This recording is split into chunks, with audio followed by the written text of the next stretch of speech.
So most mechanics will actually suggest that you clean your throttle body probably between about 75,000 to 100,000 miles. It all depends on the type of driving and kind of the road conditions that you're driving on. If you're driving on a lot of dirty roads, dusty, sandy, anything like that, you might have to clean it more often.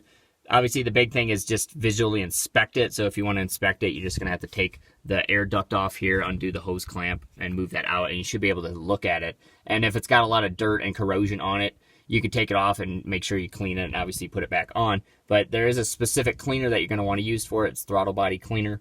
So make sure you get that, and then that will clean that off. It's only a couple dollars, so it's easier to do it earlier than later. If you're having like idling issues or anything like that, definitely make sure to look at your throttle body first.